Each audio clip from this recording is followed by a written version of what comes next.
What is going on, everybody? Welcome to this week's episode of the Delicate Plan podcast. I am your channel host, Primitive, and as always, I got my co-host here, Dante. What's going on, man? I'm all good, Prim. How you doing?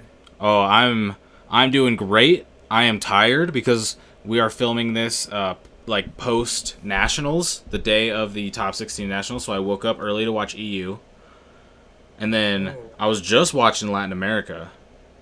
And speaking of Latin America, right directly before we clicked record, the Latin American National Championships was won by Lilith Loop, and this was a deck that me and Dante had talked about when getting predictions going into the tournament. And we didn't see it make any top cut in Europe, which we're going to be going over a lot of the Europe stuff as well. But in Latin America, we don't yet have the deck list available at the time of the recording, but we do know that Lilith won Security Control with Craniumon, and Black Tie also got second. So, what do you think of Lilithmon winning as a purple player? I think this is probably one of Lilithmon's final hurrah before, Mega Digimon Fusion gets banned. That card enables Lilithmon so much. It's ridiculous. Just the power ceiling that Live Loop can go into, going from one Lilithmon and spreading out to about 10 different Digimon and swinging for game. It's one of those things to where once this ban list goes into effect, you just might see people actually teeter away from Live Loop and go straight into more like a Titanmon OTK. Yeah. I mean, with purple, we saw the BT stuff that we looked over. You have the, like, Lucamon stuff that you start getting in BT7, but I think as far as, like, big combo-y purple decks, you're probably going to be looking more so at the Titanmon for sure, or potentially, like, Chaos Gallantmon type stuff, but mostly Titanmon, because Titanmon's able to bring back the promotes, and that's what really made Loop so powerful in my eyes, is the fact that you can just keep recycling these promotes over and over and over again. You can gain so much memory with Loop, and it's being able to gain 2 memory when you play an option, and then you have the Mega Digimon Fusion into Zwart to bring back even more promotes. It's pretty insane. Watching the finals of the Latin American Nationals, it was really crazy just to see how many Digimon you could get on the board in one turn versus Security Control, and how many times you could loop a Ginkaku promote in one turn and just basically ignore any type of removal that could even come out of security. So it was nice to watch for sure. Oh man, I wish yeah, just like you said, right before we hit record, we was talking about Latin America and how Live Mind was just, scooping his brains out and, going in for game when against the security control player. And I heard that. I was like, wait, Live Mind versus security control? Wow. So that tells us that EU's meta is also like vastly different than the Latin American meta. Yeah. Because how we gonna get right, we're gonna get into this in a second, but just seeing like I didn't even see a Live Mon in top 16 in EU. And I No, saw there's no Lilith in EU. right, I know that I believe 2 made the top 32, but none of them made day 2. right, and like, and security control, like, barely had a representation in top 16. And yeah, it just shows you that the meta is vastly different depending on the region. And I'm super excited for our nationals next week. Oh, I'm very excited and also nervous for nationals, just because I've been grinding so hard. Me and Chris have been able to get some nice breakthroughs into our list, so that's nice going into the last week. But the thing about like these results, right? So we don't have all of the Latin America lists, and I'm sure that'll change some stuff. But even just looking at EU, there was 3 Diaboromon in top 16. A Machinedramon made it in at 16th. There was a D-Brigade. There was a Security Control. There was a 3 Musketeer and there was a Jesmon. And then the other 8 slots were Bond of Friendship, with one of them being the Pepsi variant and one of them being the Ancient Garurumon variant. And so, I mean, 8 out of 16 top cuts is pretty good. Yeah, like I was telling you in Yu-Gi-Oh, that is tier one, tier 0.5 that have a 50% representation in top 16, and then eventually dominate the top 8, top 4 slots just with GabuBond itself. Deck is by far the best deck when it comes to the EU side of it.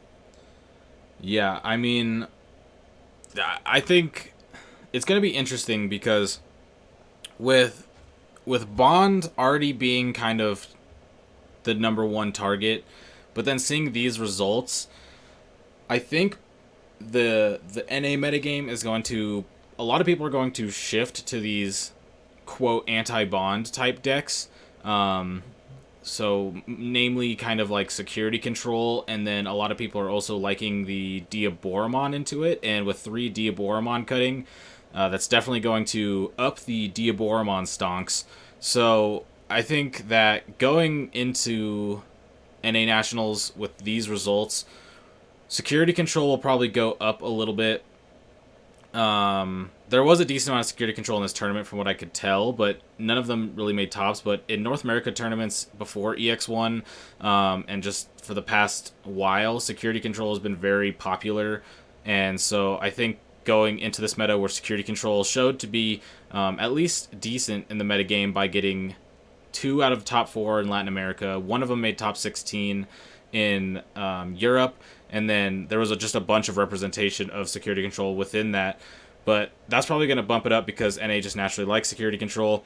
Diaboromon has also been a deck that's been popping up way more recently, and so with 3 out of 16 making it top cut, that's going to be really influential. But the main thing is there's still going to be a lot of Bond of Friendship, and just because of the fact that we have a way bigger tournament, I'm pretty sure, due to the invite system, there's going to be just more bonds just because there's more people. And so we'll probably have a bigger top cut than top 16. It'll either probably be top 32 or top 64, I at least hope. But going into it, we'll probably see, I don't know, if you get into like a 32 top cut and half the representation is still Bond of Friendship, then that'd be pretty crazy. But I definitely think that going into NA Nationals, we're going to have a lot of people switch over to these slower decks that kind of can beat out Bond. Yeah, I do agree with that. I do think security control, just by seeing, the EU, because a lot of people focus on the EU and not really necessarily the Latin American finals or Latin American top 16 cut. A lot of people was hyped about the EU to see, what's happening over the EU. We might see, a slower red deck, not like Jesmon, but maybe, there may be more representation of, the ancient Greymon or the Greymon tribal deck, or we might see, more people play more of a purple control style deck with a Lilith Loop option, or just something to where they know that they can't really one shot Bond with 4 ice walls. That is crazy. And with that being said, we might see more Jesmon make top cut or top 16 in our regional, because people are playing more of a conservative style rather than more of an aggressive style, which Bond actually thrives off of. I think, I'm not sure. I think the thing about NA Nationals is there's going to be, with so many people, there's going to be a lot of people who are there just to get their prizes and play. And so there's probably going to be a lot of representation of just a lot of decks in the earlier rounds. But I think with kind of how these results look, I think the kind of the decks that we talked about in the past podcast when we were predicting the Nationals meta, the decks that we mentioned there, I think are pretty much what made top cut here, although we did not guess Diaboromon or the Machinedramon. But Yeah.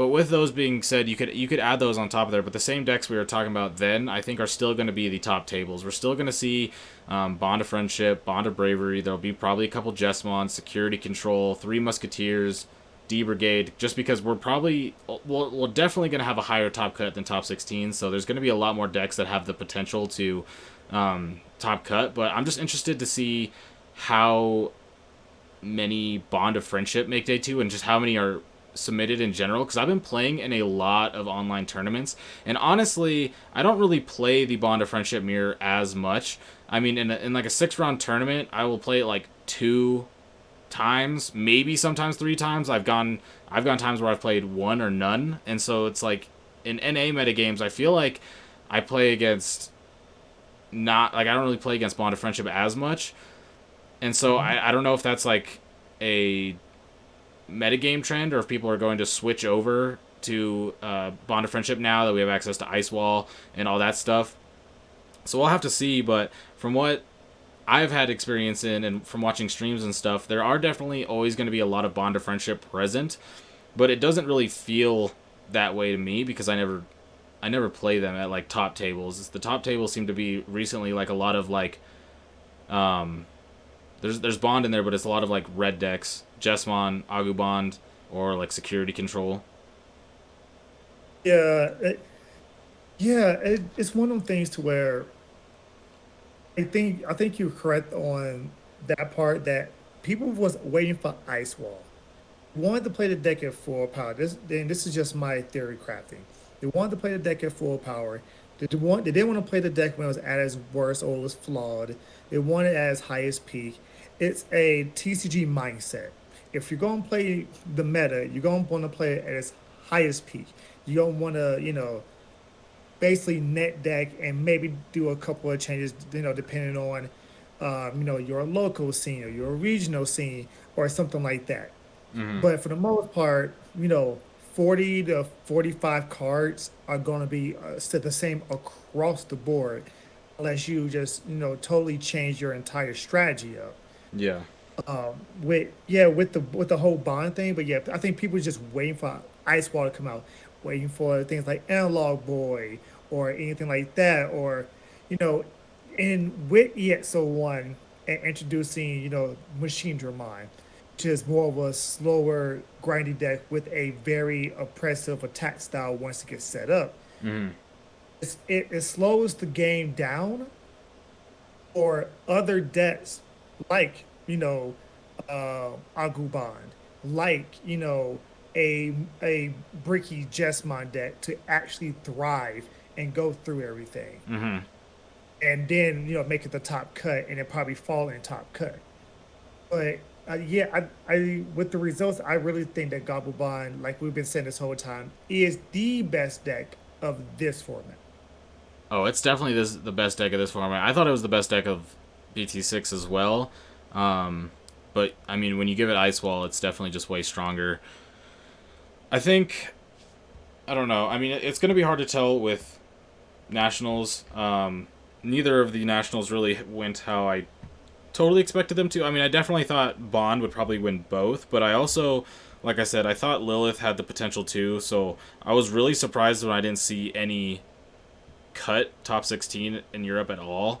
So that I got the win in Latin America, that's nice, but I think just in NA, I don't know, I feel like they play a lot slower of decks a lot of times, like I said, like the Diaboromon with the blockers, Security Controller, like 3 Musketeers. So I think we might see a lot of stuff like that, but moving on, we do have the top 16 lists of EU nationals here with us, and so we're gonna go over and talk about how it went, a little bit about the decks that we think, give our little thoughts here, and we'll go ahead and talk about the tournament a little bit too, but we might as well start here with the first seed, which is going to be a Jesmon list. Now, the main thing that I see whenever I look at this list is that there are 7 or 8 one-ofs. I believe 8 one-ofs. So, a lot of them can make sense. So we have the one Agunimon with the 3 tie. I think that's okay. Usually with decks that play 2-tie, you don't play any Aguni, so by bumping it up one, you can afford to play the Agunimon. It is a finisher. But then there's the 1 Monochromon blocker, and then the Cordramon blocker. There's the 6K 2 to Digivolve and the 5K 1 to Digivolve. Putting those at 1 to 1. The 5K blockers are a lot weaker in this metagame, just because they can be popped for free by like Bowhuck, and also there's just a lot of Digimon that are at 6K. And so the 5K is just a little bit weaker. But interesting 1-1 split there. Then we have the 1 Volcanodramon in the level 5 slot next to the 4 Saviors, which isn't that crazy because that's just kind of standard. You sometimes play 6. The 1 Omnimon, which is also starting to get more standard. A lot of people are playing 2, but I do think you just need the 1 because Jessamon puts in a lot of work, especially if you're playing the Agunimon, you don't need 2. And then where it gets interesting is we have 1 Gravity Crush and 1 Delicate Plan. And it's just interesting little techs. The Gravity Crush gives you a little extra memory whenever you need it not to get choked, but also playing it alongside 3 tie and 2 red memory boosts, so not something that we see very often. And to make space, it looks like they cut down onto 1 Delicate Plan, and that's also very interesting. It's probably fine because security control is so slow that you're probably going to be able to find your Delicate Plan anyway. Same thing with the 1 Emergency Program Shutdown we see. It's going to be really good versus a lot of decks because you can make your Jessamon essentially unkillable in a lot of situations. But what are your overall thoughts? The first thing I saw was they really put Veil Hawkmon to 3 in this deck list. Yeah. And I was like, wow, wouldn't that hurt consistency aspect of it? But, hey, he did his thing. He made it up there. I'm not one to go ahead and say anything about it. But yeah, you're right. Just the one ofs, extremely interesting. I get the one of Blitz Omnimon just to win games, in games, close it out. The 1 program emergency shutdown, that one of course is for security control. But I would think that you would want the Delicate Plan, just because you want to just swing through and just take out everything before anything would be, able to activate or come or pop, be able to pop out security, anything like that. You want to get through all the security checks. I mean, hey, to each his own. I mean, the 2 Judgment I do agree with. Yeah, the 1-1 split, the Monochromon and the Cordramon. Personally, I like the 2 Cordramons because the Cordramons can't get popped for anything that says 5K or less, which a lot of cards are running around here that's saying 5K or less. You see the Systemons down to 3 and 3. So and he's playing 2 of the Biomons from EX01, which is actually very interesting. That's the first time I've seen that in the Jessamon deck. But yeah, like overall, it's a very spicy deck, especially the 1 Volcanodramon I saw up there. I guess it was like, well, if I'm gonna get something, +2 security, guess what tie be +3 security? Okay, hey, do your thing, man. Yeah, the Biomons have been popping up in the Jessamon list, and they're pretty good. You do get an extra draw, which is nice. I think with the 1 Delicate Plan, it's one of those things where I'm not really the biggest fan of it either, but if you look at the metagame, like, really close, it does make some sense because a lot of decks you don't really need to Delicate Plan a lot because there'll just be a bunch of Digimon, you'll be really big. So the decks that you're really trying to Delicate Plan are like 3 Musketeers, the Bond decks, and like Security Control. But the thing is versus a lot of those decks, like let's take the 2 Bonds for example, a lot of times going up to Jessamon is just too slow and you have to play a more mid-rangey style of game, and the Delicate Plans become a dead card because there's not really going to be a time. Well, there's sometimes you're going to have a time, but a lot of the time you're not going to consistently be able to go for like a 3 swing unsuspend Jessamon and go for like an OTK, especially if you're playing against things like Ice Wall or whatever. You do want the Delicate Plan in the matchup if you do that, because you can stop Ice Walls, you can stop Hammer Sparks, you can stop Gaia Force or whatever. It's just, in those matchups, you're usually a little... It's a little bit slower compared to the Bond decks, especially when we see, like, GabuBond having the promo Greymons and Lightning Joust and all that. It can go really quick, so cutting down the Delicate Plan does... it can make sense for sure. But the thing to note about this player is they did go, I believe, 8-0 in Swiss to make the first seed in top 16.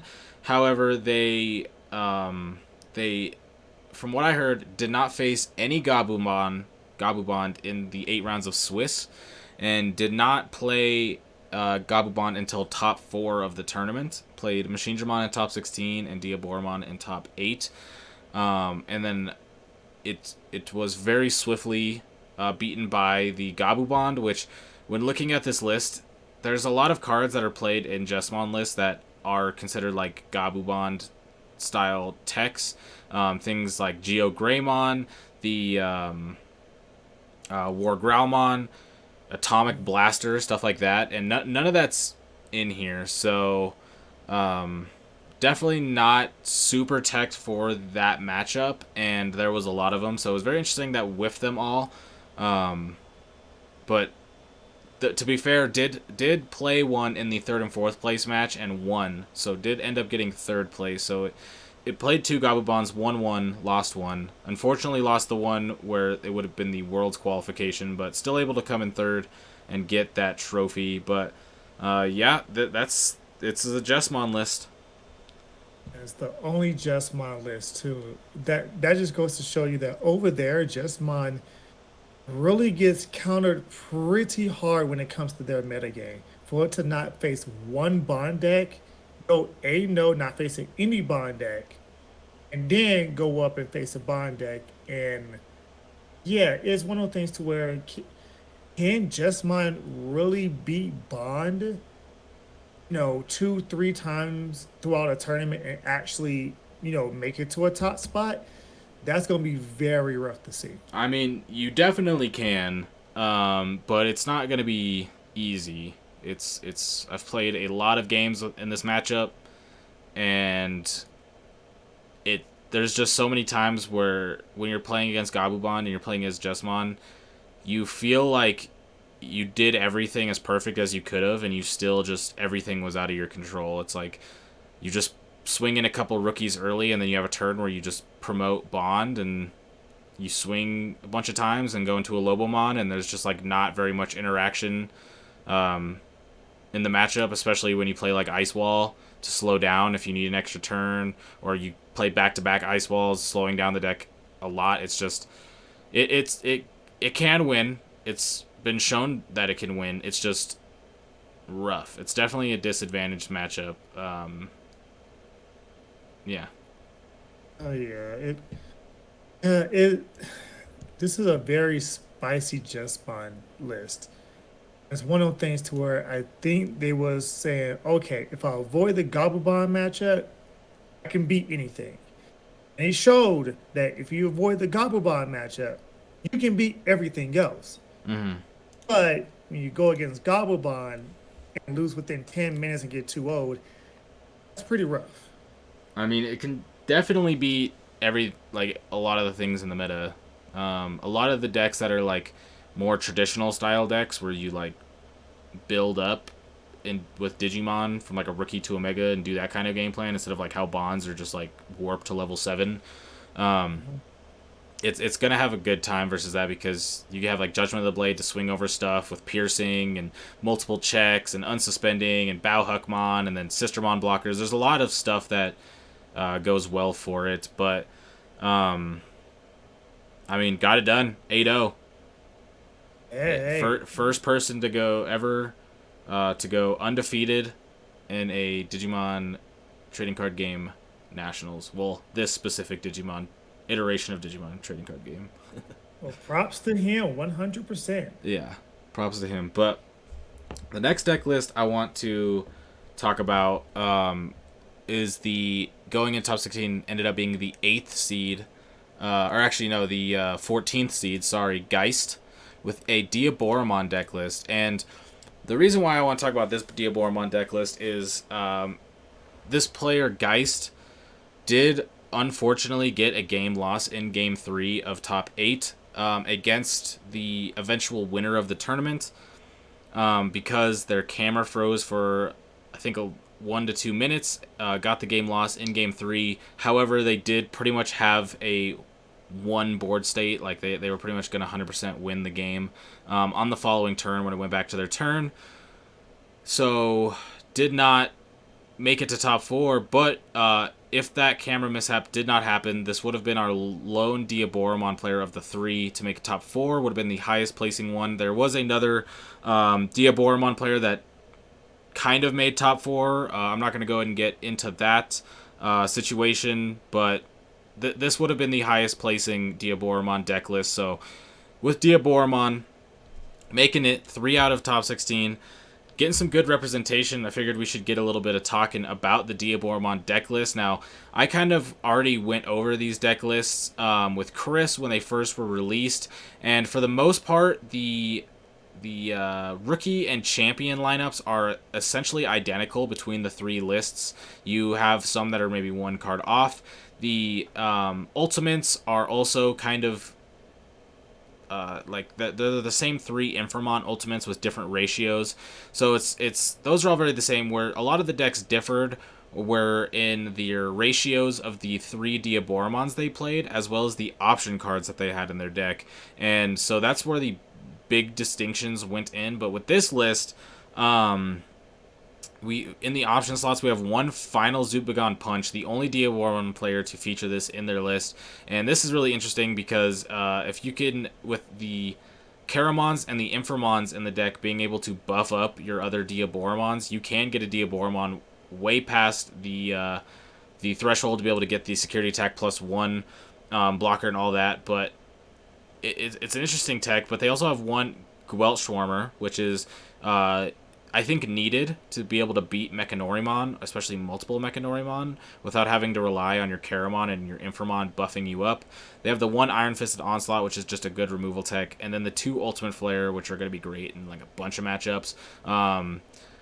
But there's nothing to, outside the final Zubagon Punch, compared to the other 3 deck lists, that there aren't a lot of things that are different besides the final Zubagon Punch, so I figured I'd mention that. But I know this is your first time looking at these lists, Dante, so looking at this Diaboromon list, which would have been the highest placing Diaboromon list, what do you think? Seemed like they went to a more aggressive style Mm-hmm. of Diaboromon, especially maxing out on the EX01 Diaboromon. It's almost like it was like, okay, let me go as fast as possible, build up as fast as possible, swing in as hard as possible. And just, I mean, having the 1 final Ubagon Punch up in the Mm-hmm. deck, giving something 3K DP, +1 security, reboot blocker. It's one of the things to where you can make, you can make, any Diaboromon be able to, hit in, 14, 15K, +2 security. Then, it has reboot, it has blocker, and just the 1 Armageddon up in there. Like, I was saying this in one of my videos last week that I saw a lot of lists only playing 1 or 2 Armageddon because you have to build up the Diaboromon, pop a Diaboromon whether it's a token or not, just to play it for a 3 cost to play it out. Mm-hmm. Then there's one of the things that's kind of like a game closer because your opponent can't do much from that point forward. But it's funny because his option count is only 5. I've seen a lot of Diaboromon lists play around 8 to 9 option cards in their deck. I have also seen that, but none of these top cut lists are like that. They wanted to make room to have more upward mobility with their leveling up, it looks like. Also fitting in the 4 errata. But I like the final Zubagon Punch a lot. There was a tech in one of the other lists. Instead of the final Zubagon Punch, they had the Catastrophe Cannons. And I think that's a very nice tech, especially in the mirror match. But this final Zubagon Punch is super sick because the EX1 Inframon is so powerful. And with the 3k buff on your Diaboromons, that means you only need a 1k buff more to be able to get the extra effects. And either 1 EX1 Caramon or 1 EX1 Inframon is going to be able to provide that for you. So it's one of those things where if you wanted to get a bunch of extra swings in, you can go into it. You can give it to the promo Diaboromon if you have one out. Even just giving it to any of the Diaboromon to get multiple checks. But I think it gives a lot of aggression in a matchup that, or in a deck that might sometimes need it. With the EX1 Diaboromon introduction and the new EX1 cards, the deck turns to a little bit more of a, for the early to mid game, is a control-y momentum building style type of deck. As to where before it felt much more aggressive, where you just kind of wanted to get in as many tokens out and go in with the promo Diaboromon. But now we're seeing the EX1 Diaboromon being the key card of the matchup, so, or of the deck, and so it's much more control-y, and I think it's just you want to have consistency too. When you're playing a control style deck, you might want more option cards, but the option card lineup here is pretty fine.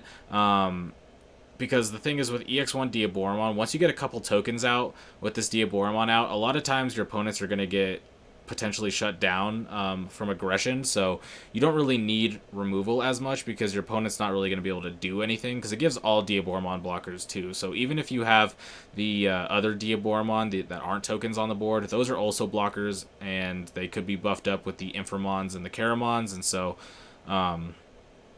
yeah, I don't know, Diaboromon is here. Oh yeah, I think it's here. It's gonna be floating around for a little bit.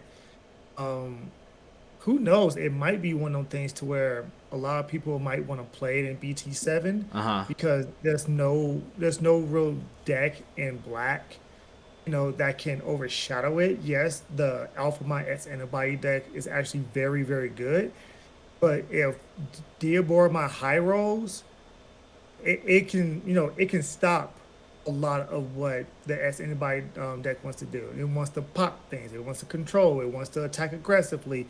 And then for any deck that's like little weenies, you got Mechanorimon. Mm-hmm. It blocks. It kills the little weenie. It unsuspends.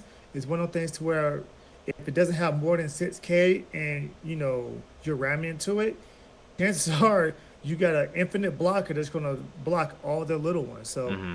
I can And see, you have the Gavelschwarmer and the Ultimate Flares as backup too, so this deck's gonna shut uh, down those type of decks pretty hard most of the time. yeah, this deck is. It's funny because this is probably the first deck I've seen since BT 1.5 that plays 8 megas in the deck. That's a lot of megas. 8 level 6s in the deck. Mm-hmm. And like this is the first time I've seen it in a very, very long time. And I'm actually glad to see this type of deck style. I think this one is more accessible just because the EX1 Diaboromon does have a security trigger, which summons once it's checked from security, you summon a Diaboromon token. So it's a really good card on the board and in security. So you can kind of go up with it, and like I said, you're running less option cards, so that way you can kind of build up, but there's a lot of ability to search and draw cards, gain memory in this type of deck, so the consistency should be there. Oh yeah, it's one of it went for more consistency base rather than a more flat out defensive. Let me grind the game out to turn 9, turn 10, and then swing in with all these tokens that you can't stop. It was like, okay, let me see how fast I can get Dear Boromon out, Mm-hmm. how fast I can start producing tokens, how fast can I get these blockers on board to stop my opponent from rushing me. And then, oh, here's a second one. Okay, let me pop a token for Armageddon. And then, the Radas are there to produce more tokens. Yeah, this is, I can see this setting up turn 6, turn 7, and just pushing in for game. There's really nothing more you can do to stop that. Mm-hmm. Yeah, I don't know. I mean, I'm interested to see how Diaboromon does in NA Nationals, because it's been popping up a lot. Oh, yeah. This is going to incentivize it to pop up even more. But, yeah, I think moving on into the next list, and this is one that isn't as exciting as maybe the last list that we talked about, but it's going to be seed number 11, Spoogie, who was actually the winner of this tournament.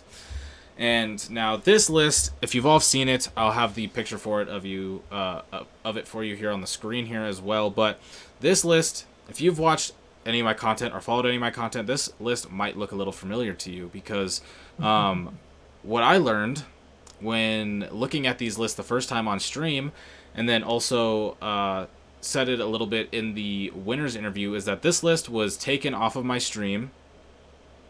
They took out one Octomon, put in an Ikakumon, and one EU Nationals with it. So, yeah, I mean, I don't really know what to say about this list. This is technically a list that I built, minus one card. So shout out to Spooky for representing the list. Seeing it win EU Nationals is always going to be a good buff to going into NA Nationals, even if I have changed a couple of cards since then. But, I mean, first place GabuBond. GabuBond's good, yeah. Yeah, GabuBond's the best deck right now, man. Kakai's Breath probably put in major work for him. You know, having 7 Tamers. Yeah, he maxed the same 7 Tamers with the 7 hybrids. So he always had, you know, OTK potential. He always had board presence. Yeah, yeah. I saw you testing out, you know, your newest version. And it wasn't too far from this. Yeah, you're right. It's only 1 card difference. Yeah, like it. Well, Yeah. there's a few card difference, because I don't play the Strabimons anymore. Oh yeah, cause you did. Oh yeah, I'm not gonna say anything, but yeah, you did take him out for another card. We was talking about that with Chris yesterday. If yesterday, but yeah, like, you know, hey, as long as you shout you out to the channel, man, like this man's a good man. You got first place, and you know, I guess you're inspiring a lot of people, Prim. I mean, I'm down. Let's go. I just thought it was very interesting that was in the chat was like, cause how it happened was me and Chris went live for a little bit to look at after these lists, and me and Chris are like, yeah, this looks really close to what we have, and he's like, yeah, it's really close, and then Spooky was in the chat was like, yeah, I took it from you guys, and we were like, oh, yeah, and then we were just like, yeah, this is a good deck, we like this one. Hey, it works. It works. It does work, it works, but nothing too crazy about there. Nothing super out of ordinary about the list, especially if you followed my content previously. But moving on, let's move all the way over to the 16th seed, shall we? We got a little treat here in the 16th seed, being the one lone Machinedramon deck list that ended up squeaking it in at top 16. I believe this was a 7-1 record. And so that's pretty good at Nationals for Machinedramon here. And I mean, this is a pretty good list. Yeah, this is actually a very good list. You know, of course, Machinedramon is the key part of this whole entire thing.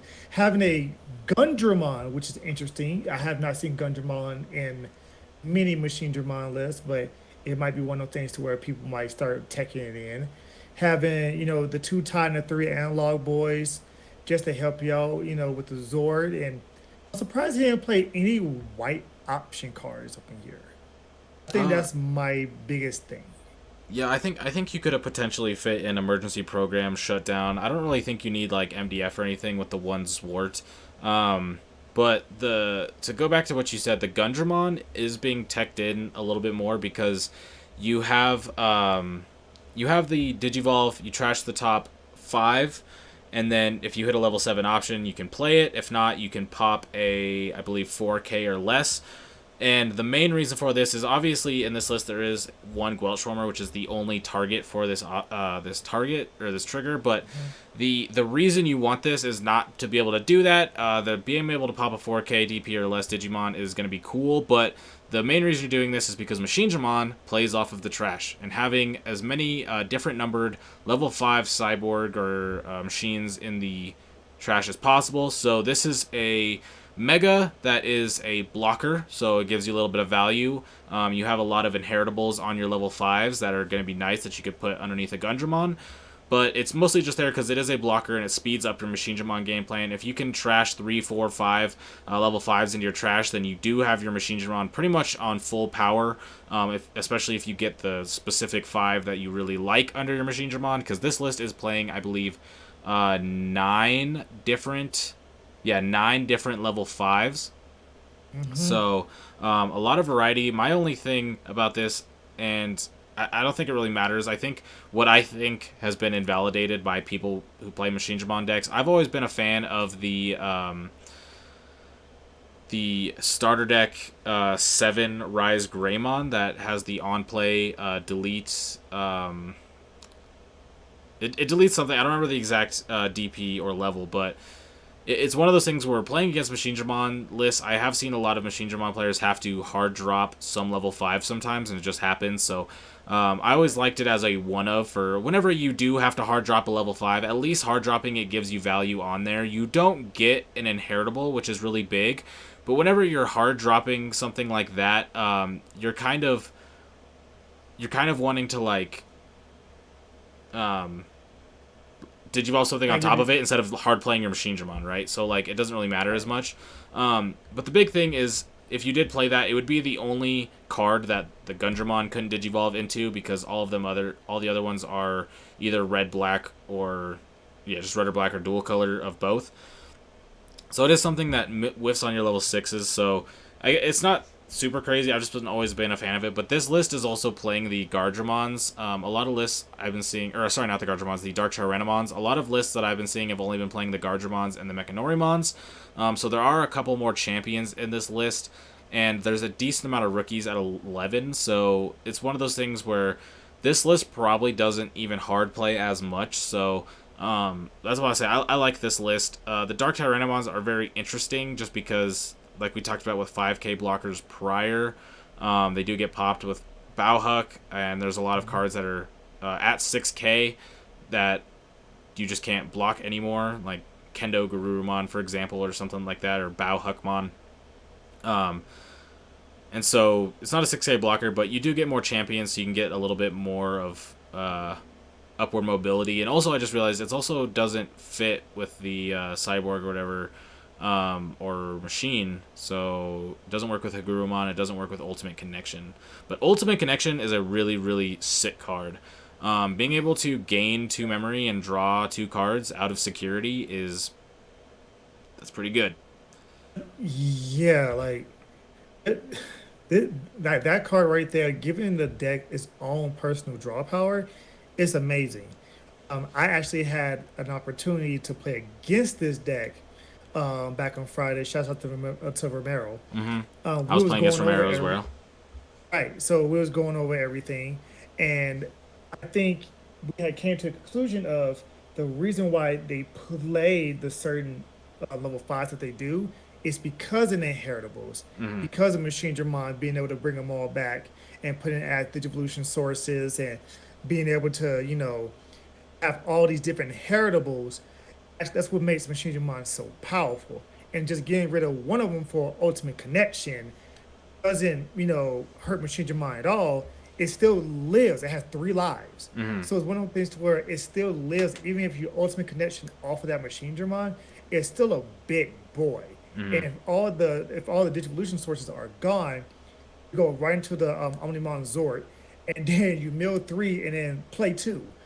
Yeah. So it's one of the things to where like it's pretty hard to punish them unless you just get rid of the Machine Dramon outright when they drop it. That's the only window to punish them. The longer you let this go, the more likely they're going to just ram straight through your security and hit Mm-hmm. you for game.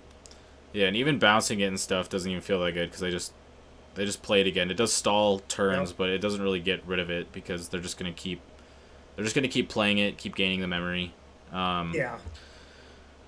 but yeah, shout out Machine Dramon, getting the one top 16 slot here. Machine Dramon's one of those decks where it, it it really felt hit or miss for me. I didn't really think that it would make the top 16, but it's definitely a deck that is respectable. The Machine Dramon can be very hard to get around.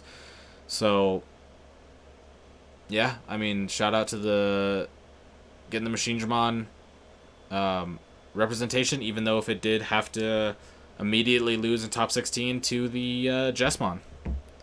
And it made top 16. That's all we can say. It Yep, made top 16. yep, exactly.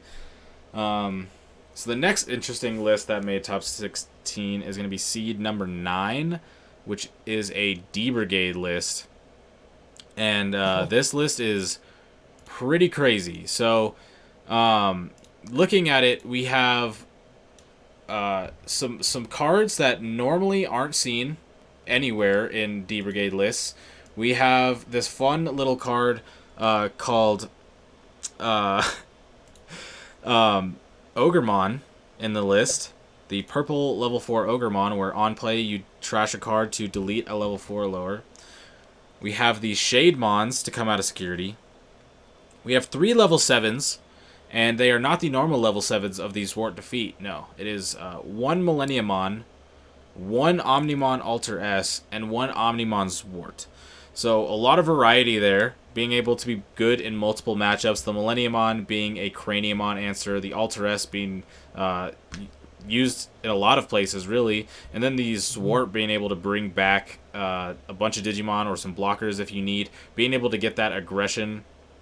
And then you can obviously swing and bring back your Darkdramon or recycle that. So, I mean, this list is crazy. It has 5 different colors in the deck. So, yeah, because we got the 2 Cordramon, the 2 Ogremon, and the 2 Geogreymons all right next to each other. 2 purple, 2 yeah. blue, and 2 red. And, I mean, I love all these cards. I actually saw this. I never thought about Ogremon, and I'm definitely going to be testing out Ogremon and D-Brigade because this is sick. Yeah, it's funny because before we hopped on a call together, this was the deck I was actually reading into. And the one reason why he played the Alta S was for, they were not blockers. So dropping the Alta S to then being able to de-digivolve everything by 1 and then popping anything that's, I believe it's 5K Mm-hmm. or is 5K or less.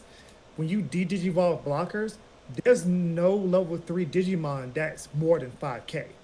So you're deleting all the level 3 Digimon that's on the board. So in certain matches, it can actually be a board wipe. And Yeah. then being able to attack and bounce it back and make it unblockable is actually a good thing. So you bounce back your Darkdramon to your hand, make it unblockable. Put the Darkdramon for 3 that has a rush. That could be a game right there. Yeah. So he went for more of a, I need to check most of the boxes type of style when it came to Yeah. D-Brigade. Yeah. I mean, this list is wild. At first I was like, "What? No Dark Roar? Like you just auto lose to Mechanorimon, but we have the Ogremons to supplement that. We've got Millenniumon and we got Zwart. I mean, it's pretty smart. It's basically Ogremon is essentially playing Dark Roar with a body that doesn't have a security trigger, but I mean, it's pretty sick. The one interesting thing about this is that they're playing 2 Missymon instead of playing the Sumamon. And the Sumamon would buff up by 2 if you have another Digimon with the same name.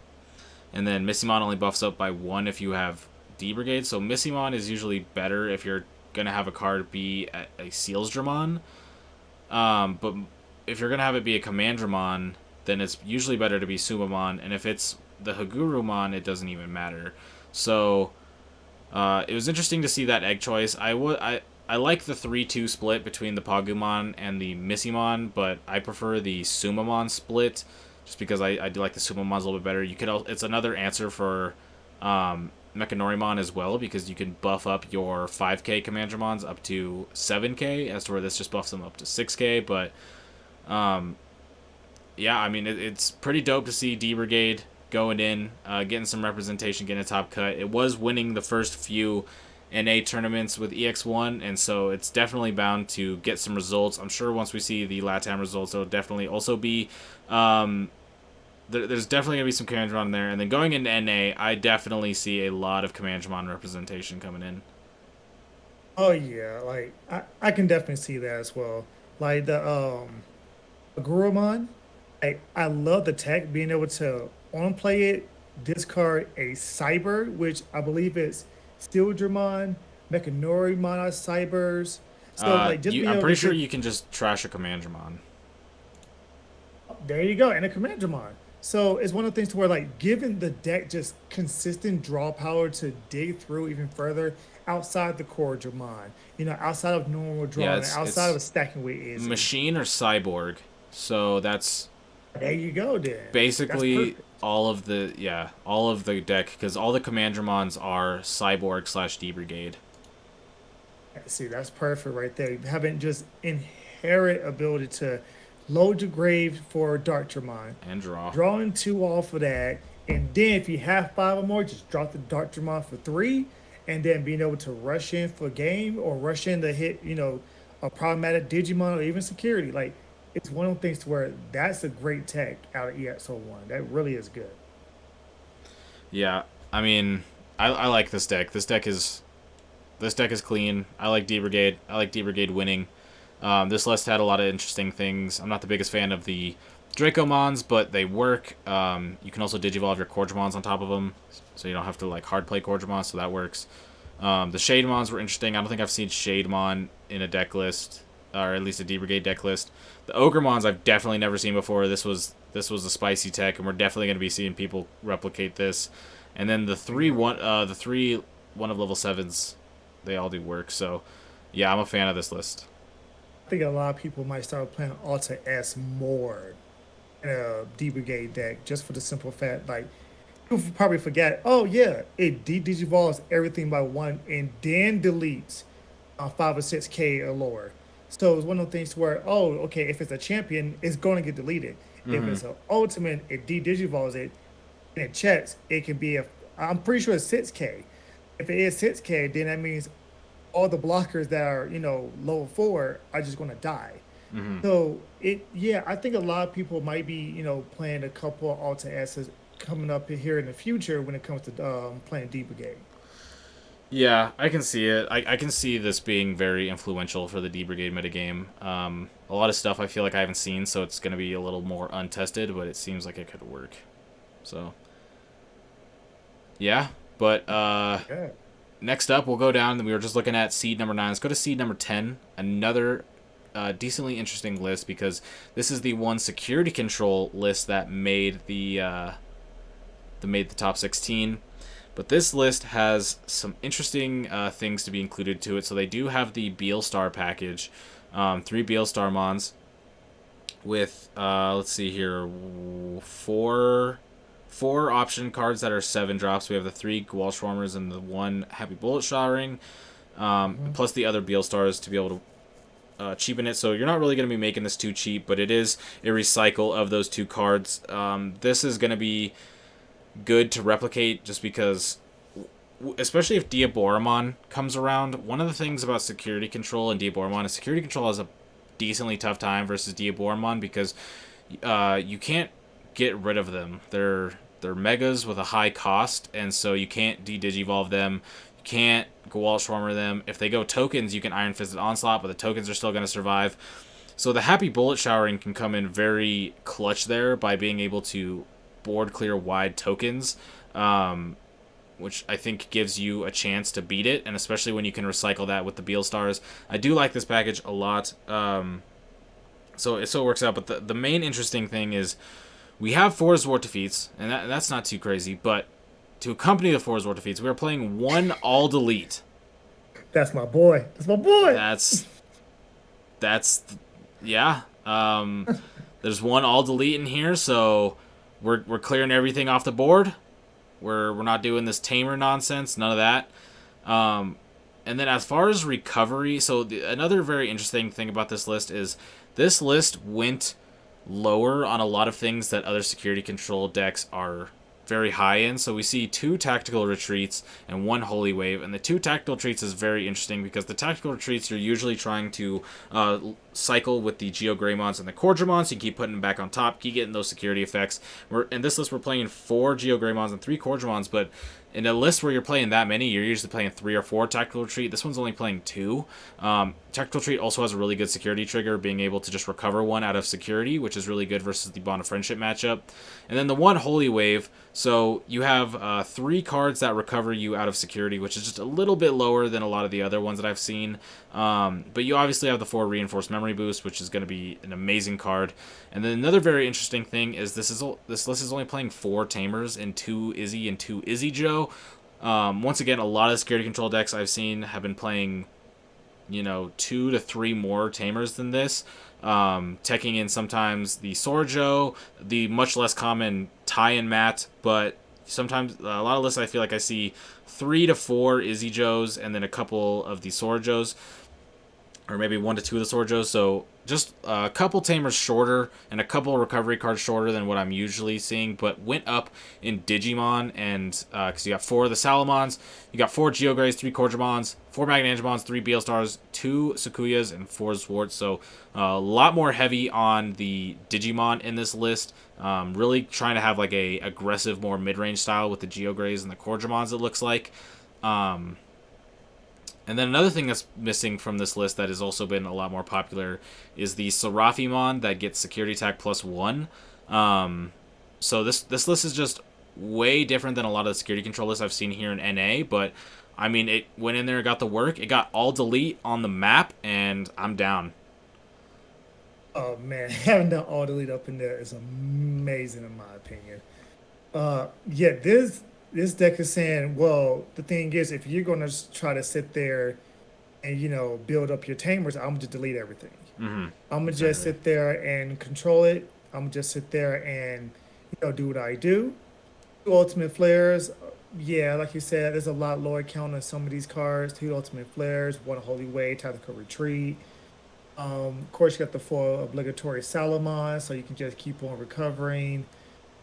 Yeah, like the All-Star package up in here, being able to hit the black option card, the Happy Bullet, being able to hit those 7s off of it if he was really digging for them.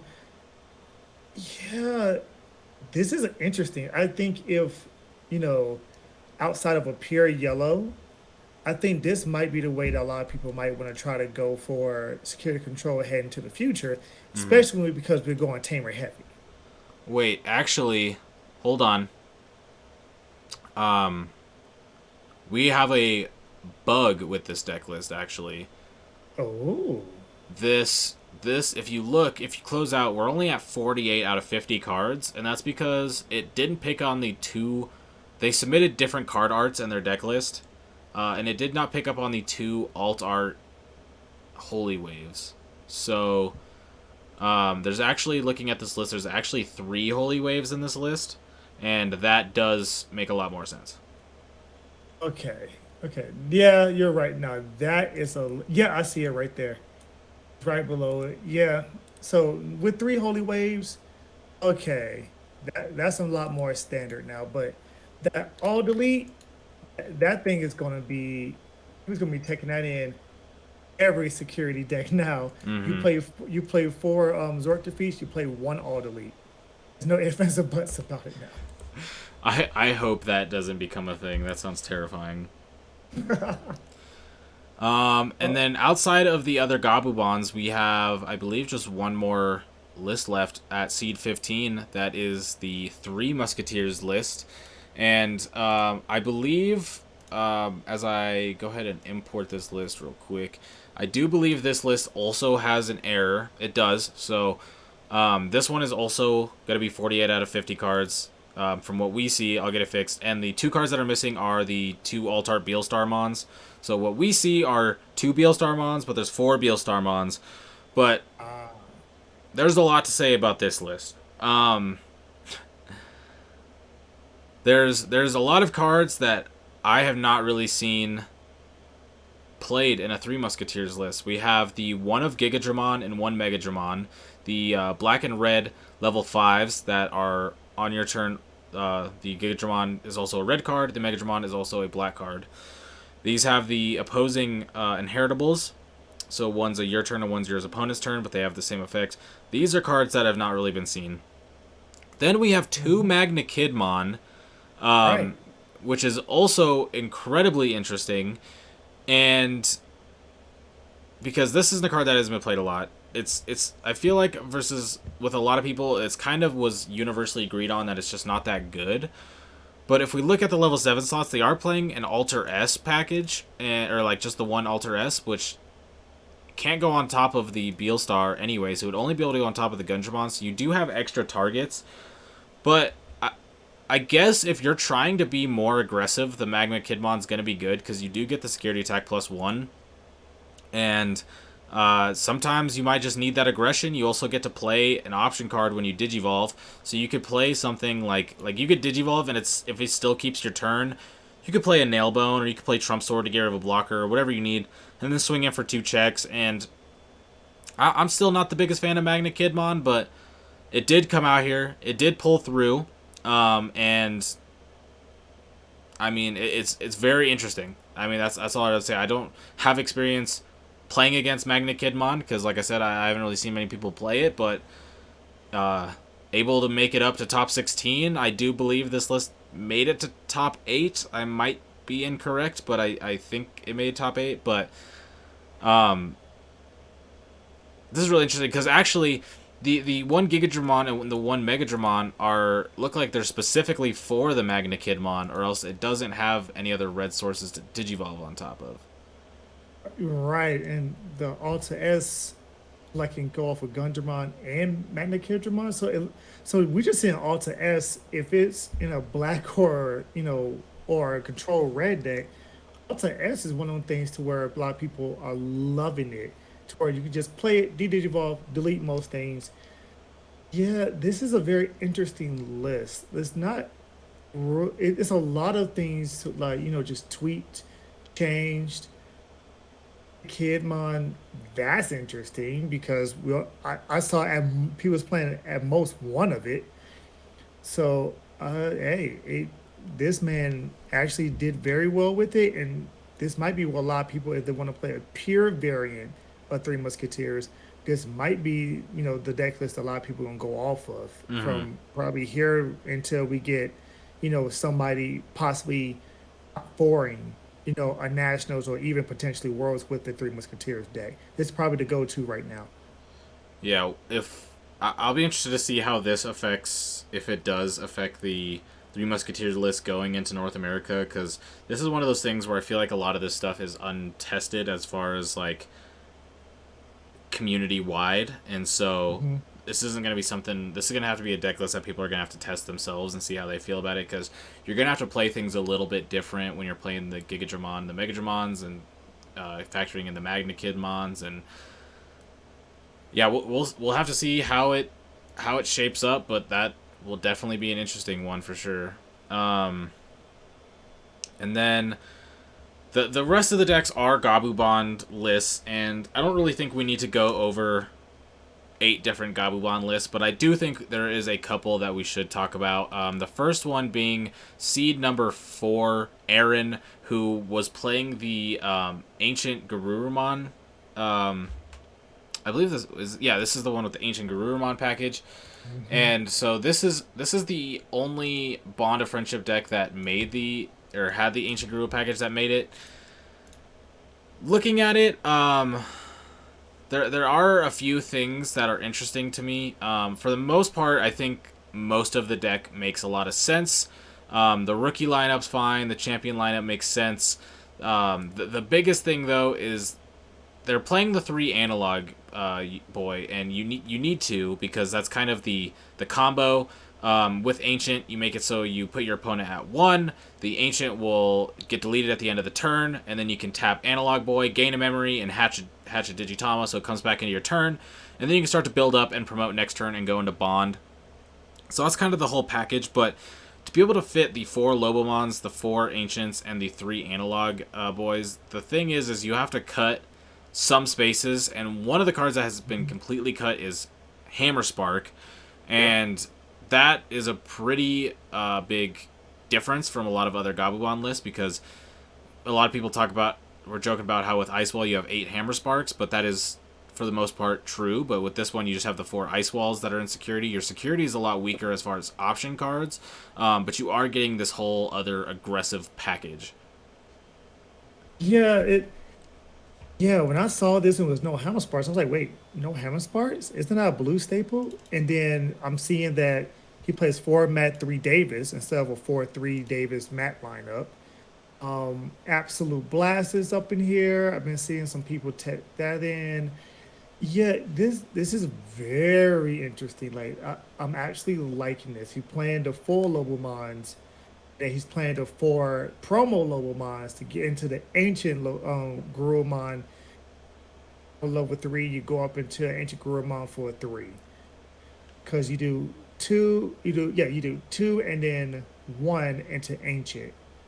Mm. Yeah, and then pops at the end phase if they basically it's basically it's to put pressure on your opponent. The ancient Garurumon can suspend, all Garurumons that's in play. So between that and Bond, if he has enough memory, after he does the whole Bond play, he can then go into ancient Garou and then unsuspend both of them and then probably swing again. So Yeah. especially against the security control matchups where they give you 6, 7, 8 memory, you can feasibly do that in one turn and check them for about 5 or 6 checks within that one turn. Yeah, you can get a lot of checks going, especially because you can Digivolve the Bond on top of the Ancient. I remember back before the starter deck 7 and 8 came out, I was testing an Ancient Bond version, and I was play testing, and I had one turn. I was playing a different list. I had the Hammer Sparks in my list, probably where the Ice Walls were, because the Ice Walls weren't out, but I remember I had a game where I had got a bunch of memory, and I was able to go up into 2 Ancients. So I was able to swing and unsuspend, or swing both, unsuspend with the effect, swing with the one I swung with, and then swing with the other one, unsuspend both, and then swing, and then the one that's unsuspended I was able to Digivolve into Bond of Friendship, swing, unsuspend with Bond's effect, and then swing, unsuspend with the Gabumon's inheritable.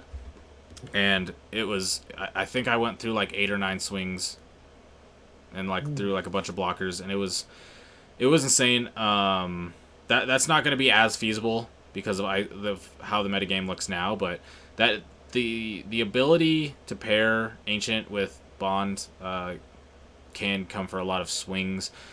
But other than that, I mean, this list looks fairly standard for an Ancient list. Going with the Absolute Blast over Cocytus, which is going to be better versus security control, worse versus most other archetypes, and then the 3 Analog Boy, so you get to search out. And, I mean, you can gain a lot of memory off the Analog Boy, and it's not stopped by the Madoki Betamon, so... Yeah, yeah. this is a very interesting list. Like when I saw it, I was like, ooh, yeah, ancient ancient Garurumon. I know you was before the bond came out. I know you was testing with it. You the ancient Garurumons, and this. I mean, hey, this is probably a list that if you stuck with the ancient Garurumon line, it's probably something you would have came up with. Yeah, something close to this for sure. Yeah, EX1 definitely gave it a big buff with the Analog Boy and then the Ice Walls. So, shout out to Aaron for getting top 16, the only lone Ancient package Bond, outplacing almost all the other Bond of Friendship decks as far as the Swiss standings. But then going into the, I believe the last list that we're looking at here is going to be the seed number 6, which is also a GabuBond list, but this one is the Pepsi variant. So going to be running 3 of the starter deck Tai Kamiya, 2 Delicate Plan, and 2 Lightning Joust. You play this type of list because it's better versus security control and stuff like that, but you are missing out on a lot of cards. So when we look at this list, there's a lot of interesting things that are going on. Once again, we don't have the Hammer Sparks. You can't really fit them to be able to fit all these Tamers, because there's a lot of Tamers in this list. Plus the Delicate Plan and the Lightning Joust and all the other options we play. Only playing 3 Ice Wall instead of the 4. Only playing 1 Lobomon, but up to the 3 Kendo. And then also a 1 of Grizzlymon. So trying to just get a little bit of defense in there when you need it. But the overall, I think this deck is, as far as a Pepsi build, is probably one of the better ones. This exact list has top cut multiple online events the past week or two, card for card. So it's definitely proven that it works. I was able to make it top 16. I don't know if it made it to top 8 or not. But it obviously already made it to top 16, which is a good result. And yeah, I think this is. I don't think you can really solve a list in Digimon just because of all the options, but this is looking to be like the highest quality Pepsi list that came out so far until we see maybe something with NA where they change it up. But this is the Pepsi list that I've been seeing card for card that's been topping the most, even if I think there are a couple weird decisions, but mostly just the Lobomon. The one of Lobomon is a little interesting, but goes to show the power of Kendo for sure. Yeah, I would thought that probably flip three Lobo, one Kendo, Uh but huh. just my preference. I see the three Howling memory boosters up in there. I see he dropped one Ice Wall down to three Yeah. just to try to make room for maybe a third tie. He probably wasn't drawing a tie, fast enough or more consistent enough to play the Lightning Joust so the dog can play him when he needs it. So he probably bumped the tie up to three. Um, yeah, I mean, pretty solid list because when you attack, you can Lightning Joust, you can, go ahead 2+2000 with a security check. I mean, doesn't do, doesn't make anything a world beater. The highest is probably what the Ottomon reasonably at a 9K plus one, or if you really got the memory, you can play it into the bond. Makes it 16 plus one. Yeah, like very interesting list. Like very interesting. It's way different than the ancient Garurumon list. I see this one's playing four of the draw one Gabumons, while the ancient Garurumon list was playing two. Mm-hmm. So yeah, the ratios are. It's funny because the ratios are what makes the list very unique, and you're Yeah. seeing how everybody's mindset operates differently. Because he only has four digi eggs, Yeah. while every other list we saw has five. Yeah. And So this makes sense though because most lists needs 5 for the security control matchup. This list you don't need 5 because you go into a bond and you give it lightning joust, so you're swinging 2 checks with bond and you delicate planet, and then you just like swing unsuspend swing, and so you don't really have to go to it as much. So it's more consistent with the Upamon. I think one thing that's worth noting is most bond lists play 7 tamers and this one has 11. oh, I forgot the list. Yeah, the one Sorjo, the four master. Didn't cut down on any Davis. Can't cut down on Matt. You always play the 4 Matt, but didn't cut down on any Davis, but still made room for the 3 ties and 1 Sorjo. Like I said, you had to make room for a lot of places. Lower on the level 7 count with only, or level 4 counts, with only 7 level 4s when a lot of lists are playing 9, 10, 11. Also cutting the Hammer Sparks, obviously, going down to 1 Ice Wall. Another thing that's interesting, though, is this is playing 3 Howling when a lot of lists are only fitting 2 Howling. So this is a very interesting list. I think the combination of 11 Tamers and 23 options, for me, would feel like you would have a high chance of bricking, especially because you're only running 4 hybrids with the 11 Tamers, so you can't even really cycle hybrids on top of Tamers a lot if you're missing rookies.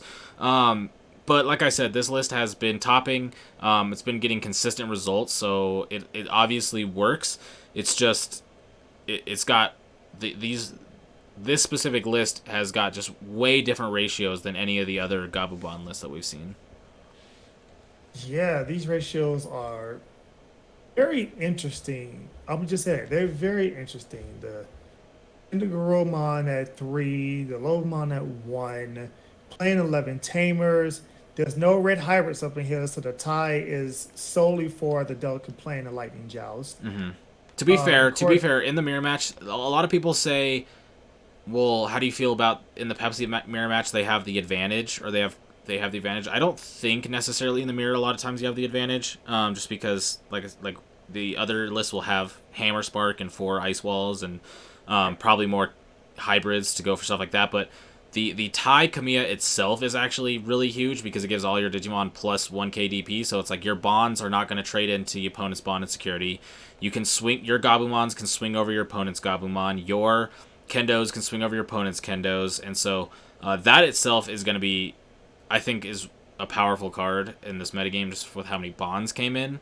But I think the lack of, because I know there was a lot of other players who submitted this exact same list and didn't end up making it as far in the tournament, some of them having pretty rough beginnings because a lot of them didn't end up facing those slower matchups where the Delicate Plan Lightning Joust package comes in handy. But the thing is being able to just Lightning Joust a bond, even when you're behind, and just go for that, I'm going to swing 6 checks and you either have it or you don't type thing, is pretty impactful.